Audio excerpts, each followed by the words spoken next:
Selamat pagi, selamat siang, selamat sore, dan selamat malam Pak John dan teman-teman semuanya. Di kesempatan kali ini, kami kelompok D akan menjelaskan materi tentang obligasi. Kelompok kami terdiri dari Grace Dwi dengan NIM 2122140004, Iwayan Radit dengan NIM 2122140012, Trime Angela dengan NIM 2122140016, Adika Grace dengan NIM 2122140020, Lea Toska dengan NIM 2122140027, Angela Yusanda dengan NIM 2122140042. Materi yang akan kami sampaikan ada pengertian obligasi, beberapa istilah dalam obligasi, jenis-jenis obligasi, rumus nilai obligasi, tingkat suku bunga yang diisyaratkan investor, dan laba rugi penjualan atau pembelian obligasi sebelum jatuh tempo. Pengertian obligasi. Sertifikat obligasi adalah surat hutang atau surat pernyataan hutang, dan oleh karena itu menjadi salah satu jenis surat yang berharga. Selain itu, obligasi adalah tanda bukti hutang, yaitu penerbit obligasi atau debitor berhutang kepada pihak pembeli sertifikat obligasi dan berjanji akan memberikan imbalan dalam satuan mata uang tertentu atau dalam bentuk persen, diistilahkan dengan kupon atau kupon rate tertentu. Di samping itu terdapat istilah durasi yang artinya berapa usia obligasi atau kapan obligasi tersebut jatuh tempo. Misalnya, durasi 5 tahun. Maka artinya usia obligasi adalah 5 tahun, dan saat genap 5 tahun, maka dana investor akan dikembalikan penuh. Kapan dana yang dipinjamkan kepada debitur akan dikembalikan? Jawabannya adalah pada saat obligasi tersebut habis durasinya atau saat jatuh tempo. Obligasi yang diminati atau diburu para investor adalah obligasi negara atau government bond, atau dikenal dengan SUN, surat utang negara, karena selain memberikan imbal jasa yang lebih tinggi dan memiliki tingkat keamanan, negara juga penjaminan bahwa nantinya uang para investor pasti akan dilunasi negara pada saat obligasi ini jatuh tempo. Jaminan negara ini tertuang dalam UU nomor 24 tahun 2002 tentang surat utang negara atau UU nomor 24 tahun 2008 tentang surat berharga syariah negara. Untuk itu, pasti dibayar kembali ditambah dengan return atau kupon. Baik, selanjutnya saya akan menjelaskan mengenai beberapa istilah dalam obligasi. Yang pertama adalah emiten. Emiten adalah pihak yang menerbitkan. Misalnya, pemerintah menerbitkan obligasi, maka emitennya adalah pemerintah. Yang kedua, yield to maturity atau YTM adalah perhitungan untuk menentukan nilai atau harga obligasi setelah dipengaruhi tingkat bunga pasar. Yang ketiga, nilai nominal obligasi atau face value atau par value yang disingkat dengan M dan nantinya akan dikembalikan saat obligasi jatuh tempo. Yang keempat, periode atau durasi atau tanggal jatuh tempo obligasi. Yang kelima, kupon atau kupon rate.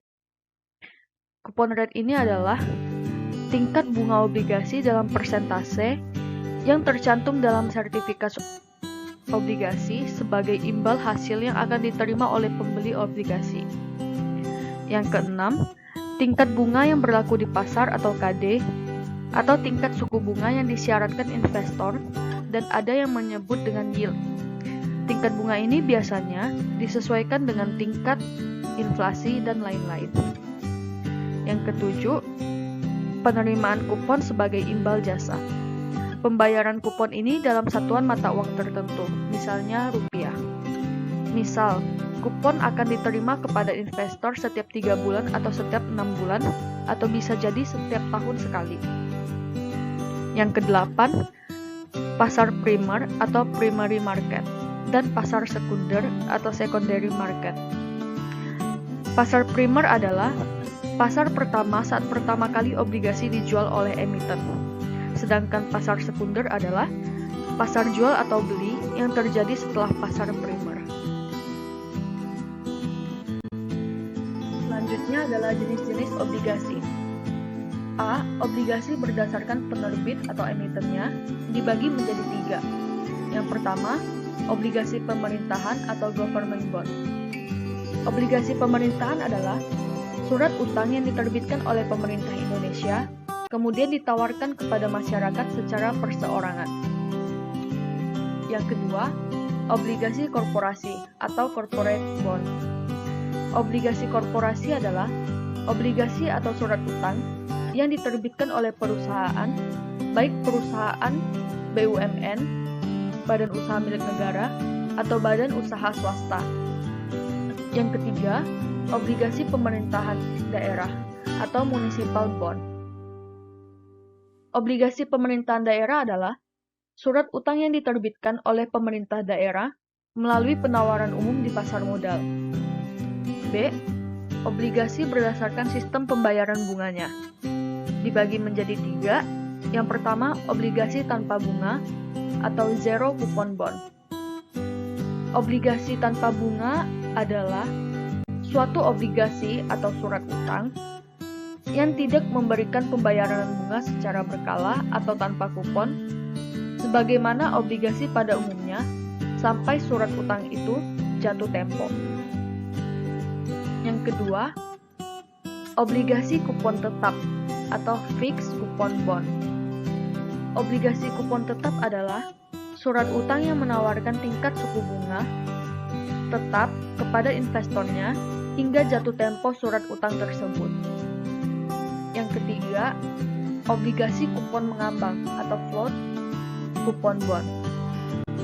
Obligasi kupon mengambang adalah obligasi dengan tingkat kupon yang ditentukan berdasarkan acuan tertentu seperti average time deposit, yaitu rata-rata tertimbang tingkat suku bunga deposito dari bank pemerintah dan swasta.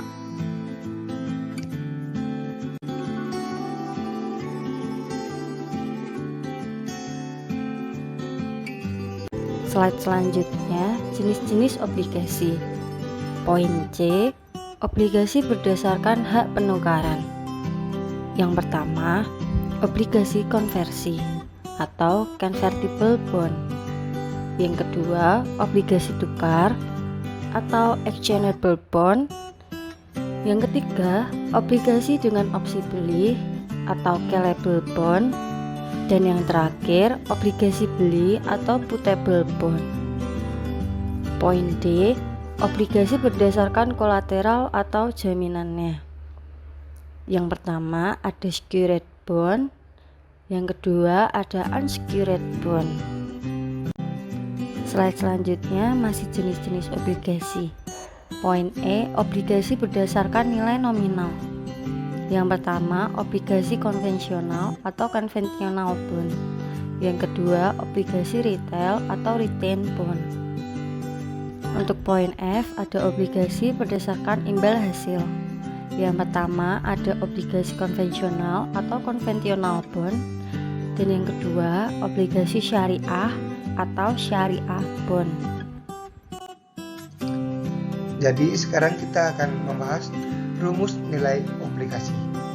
Untuk menilai obligasi adalah penjumlahan dari semua present value atau PV dari I atau kupon dengan tingkat bunga menggunakan tingkat bunga yang diisyaratkan investor atau KD dan ditambah dengan PVM dan juga dengan tingkat bunga yang diisyaratkan investor yaitu KD. Nah, seperti kita lihat dalam rumus ini, VB sama dengan PV sama dengan N sigma T sama dengan 1. Terus di 1 per dalam kurung 1 ditambah KD pangkat D ditambah M per 1 ditambah KD pangkat N, atau VB sama dengan I PVIVA, K, N di dalam grup ditambah M dalam grup PVIF, K, N dalam grup. Nah, ini penjelasannya udah di bawah, di mana PV sama dengan nilai obligasi, I sama dengan pembayaran bunga obligasi atau kupon, K suku bunga berlaku, M nilai nominal obligasi, dan N usia obligasi yang tersisa. Contoh 1.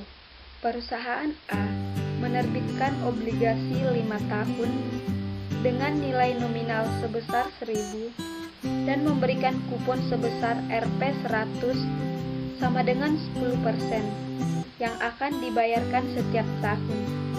Suku bunga yang berlaku di pasar KD atau yield adalah sebesar 7% per tahun.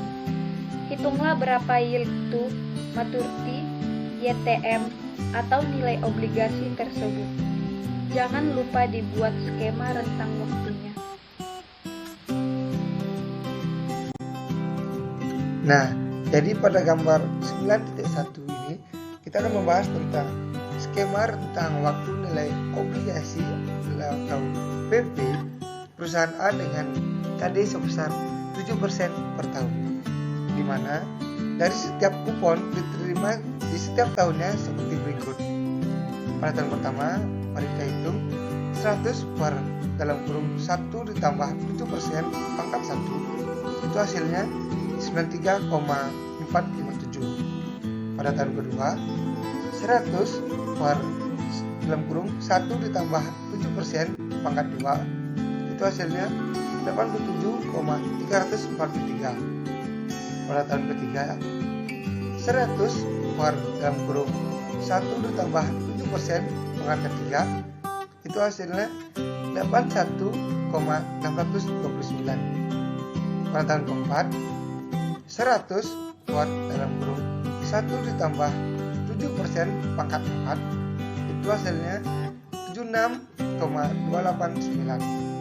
Pada tahun kelima, 100 per dalam kurung 1 ditambah 7% pangkat 5, itu hasilnya 71,298. Kemudian ditambah dengan nilai pengembalian nominal M sebesar 1.000 saat itu tempo, yaitu kita hitung 1.000 per 1 ditambah 7% di pangkat ke-5 sama dengan 712,986. Lalu bisa dihitung berapa YTM atau harga obligasi atau VB, yaitu dengan menjumlahkan seluruh hasil PV dari penerimaan kupon dan pengembalian nilai nominal obligasi seperti pada gambar 9.2 ini. Nah, jadi nilai obligasi atau YTM perusahaan A seperti tampak pada gambar 9.2 ini adalah sebesar 1.123,002. Nah, dapat disimpulkan nilai atau harga obligasi itulah dipergunakan sebagai gambaran atau harga jual atau beli obligasi di pasar sekunder.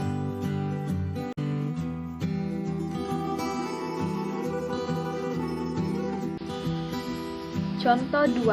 Perusahaan A menerbitkan obligasi 5 tahun dengan nilai nominal sebesar 1.000 dan memberikan kupon sebesar 100 yang akan dibayarkan setiap tahun.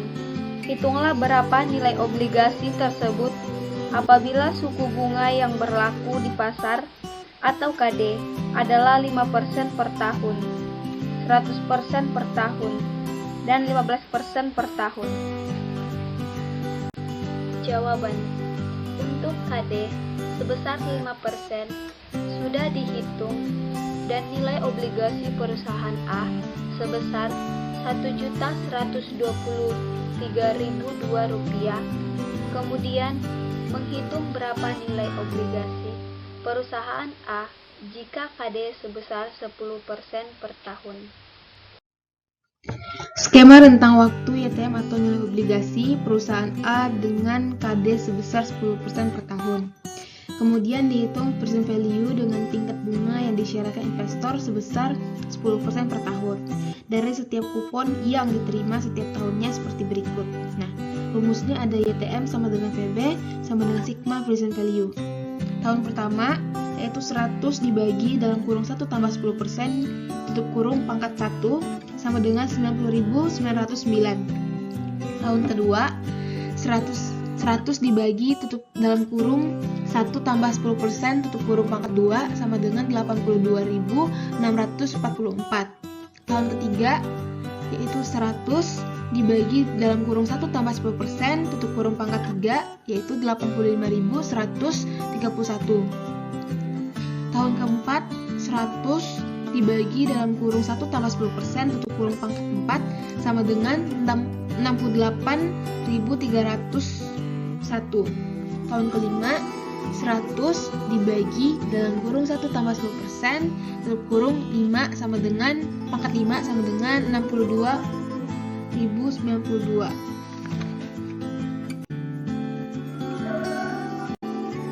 Ditambah pengembalian hutang sebesar 1.000, maka 1.000 dibagi dalam kurung 1 tambah 10% pangkat 5 sama dengan 620.921. Lalu kita hitung berapa nilai obligasi, yaitu dengan menjumlahkan seluruh hasil present value dari penerimaan kupon. Dan pengembalian nilai nominal obligasi itu seperti pada gambar berikut ini. Nah, setelah kita lihat, jadi nilai obligasi perusahaan A itu sebesar 1.010. Sekarang kita akan menghitung berapa nilai obligasi perusahaan A jika KD sebesar 15% per tahunnya. Seperti pada gambar, dari gambar tersebut langsung dapat diketahui bahwa nilai obligasi perusahaan A dengan KD sebesar 15% per tahun adalah sebesar 832,39 rupiah.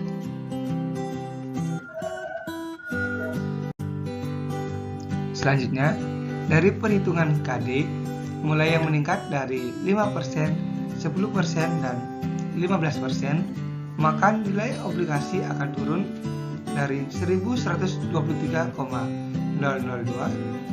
1.010, dan 832,39. Jadi, KD naik, lalu FB turun dan grafiknya seperti pada gambar 9.6 berikut ini.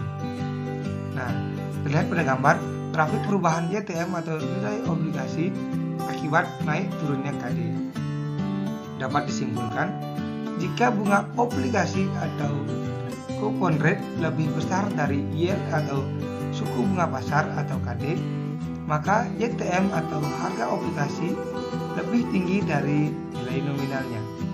Yang kedua, jika bunga obligasi atau coupon rate lebih kecil dari yield atau suku bunga pasar atau KD, maka harga obligasi lebih rendah dari nilai nominalnya. Yang ketiga, semakin panjang usia obligasi, maka nilai obligasi akan semakin mudah berubah terhadap perubahan KD. Oleh karena itu, semakin panjang usia obligasi, maka suku bunga pasar atau yield akan meningkat karena munculnya risiko atau interest rate risk jangka panjang. Laba rugi penjualan atau pembelian obligasi sebelum jatuh tempo. Contoh 3. Perusahaan A menerbitkan obligasi 5 tahun dengan nilai nominal sebesar 1.000 dan memberikan kupon sebesar 100 atau 10% yang akan dibayarkan setiap tahun.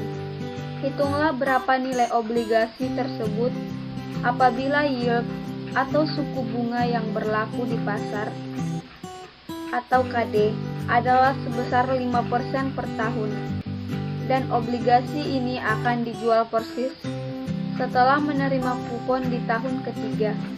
Buatlah skema rentang waktunya. Berapa harga wajar atau nilai obligasi saat itu, dan berapa keuntungan yang ia dapat. Selanjutnya, kita akan membahas skema rentang waktu penjualan obligasi tahun ketiga. pada gambar 9.7. Nah, harga jual wajar obligasi tersebut yaitu 1092,97. Dengan menjual di harga tersebut, pemilik lama sudah menerima 3 periode penerimaan kupon yaitu sejumlah 300. Jadi, jika obligasi tersebut laku terjual, maka pemilik lama akan menerima sejumlah 1092,97 ditambah 300 menjadi 1392,97. Nah, modal awal pembelian obligasi tersebut nilai nominal obligasi sebanyak 1.100, lalu keuntungannya yaitu 1.392,7 dikurangi 1.100 dibagi 1.100 dikali 100%. Jadi totalnya yaitu 26,633%. Nah, sekarang kita akan membahas dari sisi pembeli obligasi di atas. Jika ia membeli pada harga 1092,97 dan ia sampai jatuh tempo secara real, maka ia akan mendapatkan kupon tahun keempat sebesar 100, kupon tahun kelima sebesar 100, nominal obligasi sebesar 1.100. Jadi, total ia akan mendapatkan dana sebesar 1.400. Jumlah sebesar itu menguntungkan atau tidak, mari kita hitung bersama. 1.400 dikurangi 1092,97 dibagi 1092,97 dikali 100% sama dengan 28% selama 2 tahun atau 14% per tahun. Sekarang kita akan membahas menggunakan Excel. Nah, di mana soal pertama ini yaitu perusahaan A menerbitkan obligasi setelah 5 tahun. Ini untuk setelah 5 tahunnya udah kita buat dari tahun pertama hingga tahun kelima. Nah, untuk sebesar nilainya sebesar 1.000 dan memberikan kupon sebesar 100. Nah, jadi kuponnya itu 100. Ini kita buat. Lalu ini kita tarik aja. Itu mudahnya di Excel. Nah, terus masukkan rumusnya ini adalah hitungnya seberapa yield atau YTM. Nah, itu sebesar 7%. Jadi kita masukin kurung 1 ditambah 7% pangkat 1. Nah, begitupun bawahnya yang kurung 1 ditambah 7% pangkat 2. Begitupun dengan selanjutnya kita tarik saja ke bawah. Nah, jadi cepat kan? Jadi tinggal masukin rumusnya aja. Ini kita klik per, kita buat 1 ditambah 7% pangkat 1. Nah, jadi hasilnya sudah dapat seperti yang contoh soal ini.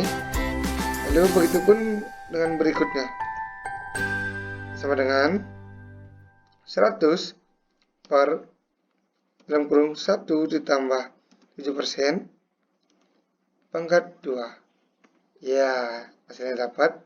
Jadi begitu sampai tahun kelima. Jadi klik dalam kurung 1 ditambah 7% dipangkatkan dengan 3. Nah, dapat. Ya, begitulah sampai di tahun kelima. Per 1 tambah 7% pangkat 4. Ya, dapat. Ini sudah sampai di tahun kelima. Yang per 1 ditambah persen pangkat 5.